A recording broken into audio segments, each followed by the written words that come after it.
mais vulneráveis: os deficientes físicos, as pessoas idosas e as criancinhas.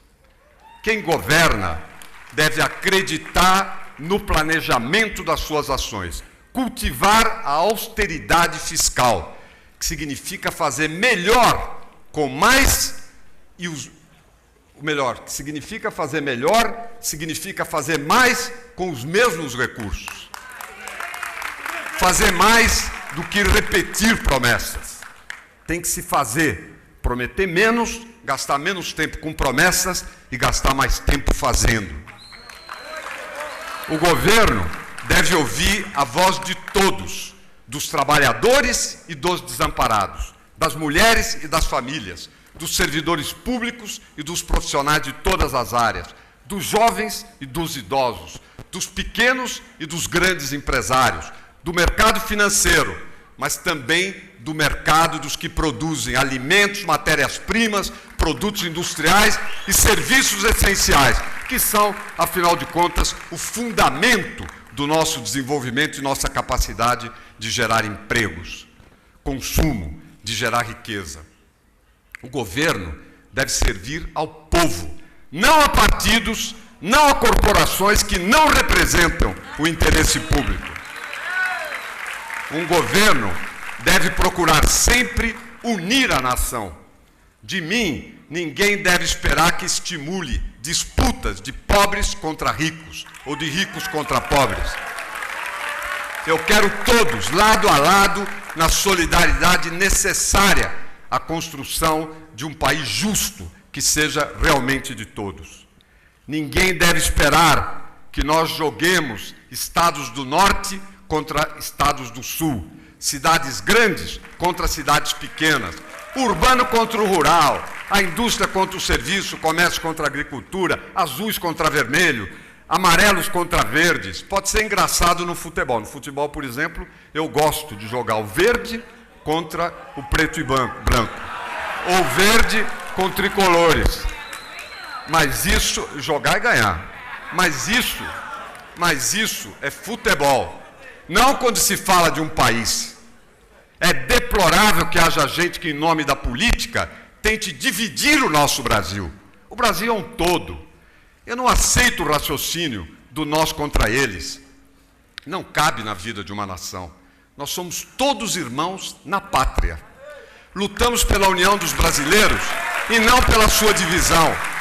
Pode haver desavença aqui, outra acolá, como em qualquer família. Mas vamos trabalhar somando, vamos trabalhar agregando, nunca dividindo, nunca excluindo.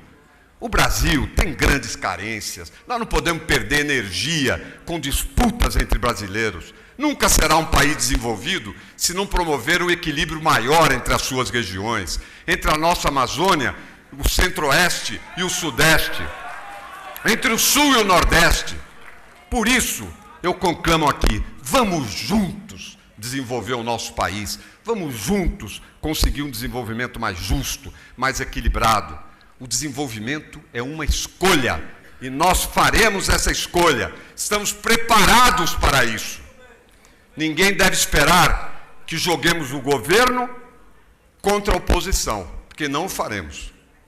Jamais vamos rotular como inimigos da pátria ou do povo aos adversários.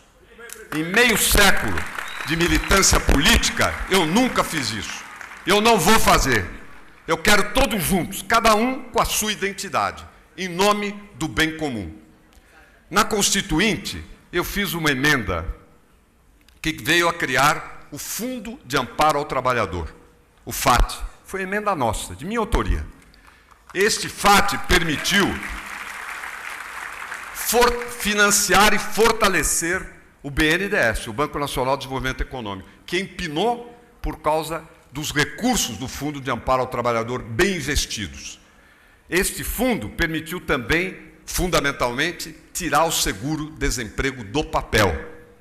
Hoje beneficia 7 milhões de trabalhadores. Todos os partidos, todos os blocos apoiaram essa emenda.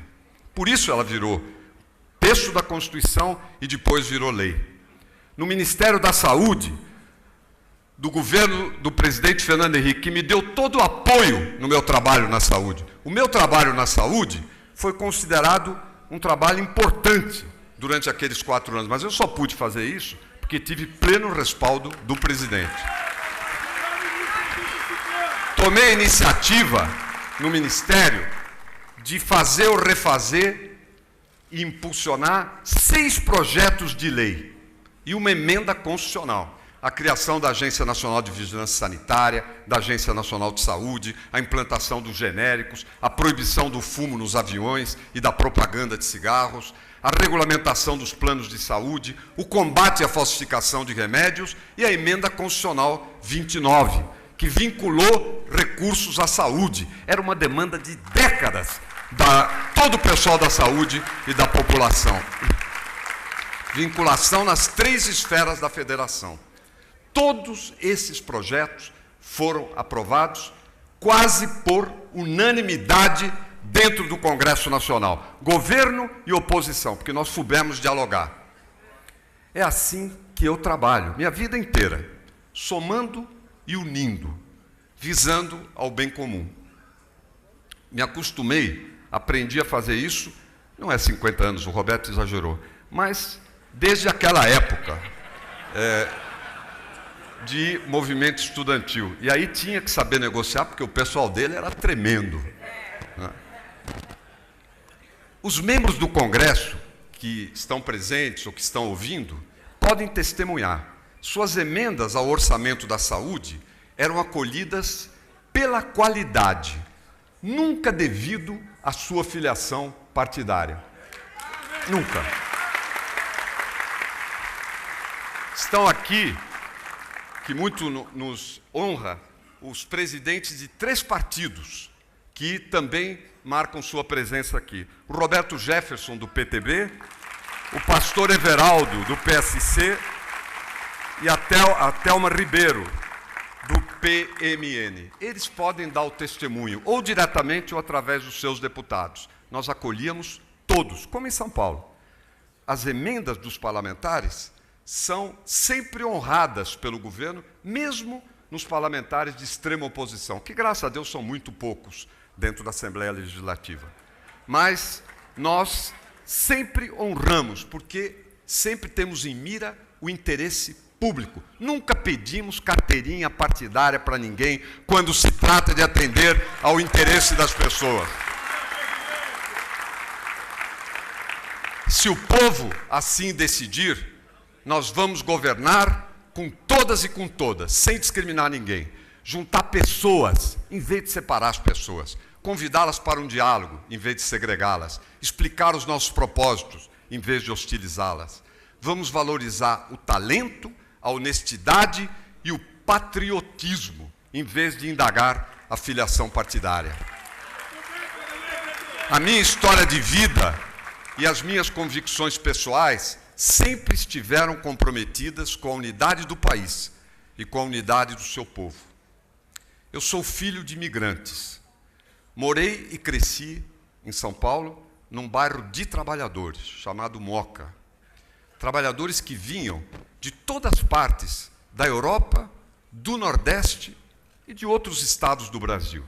Eu morava lá, numa pequena vila, numa casa de quarto e sala. Quando era criança, dormia no quarto com os meus pais, depois na sala. Mas era um bairro cheio de gente em busca de oportunidade e de esperança. A liderança no movimento estudantil, que me coube naquela fase difícil, agitada, de meados dos anos 60, me fez conhecer e conviver com todo o Brasil, logo no final da minha adolescência. Eu tinha 21 anos, percorri praticamente todo o Brasil. De fato, quero dizer a vocês, eu aprendi a fazer política mesmo, foi quando morei no Rio de Janeiro, quando vivia o tempo todo em Minas, na Bahia e em Pernambuco. Foi aí que eu aprendi a fazer política.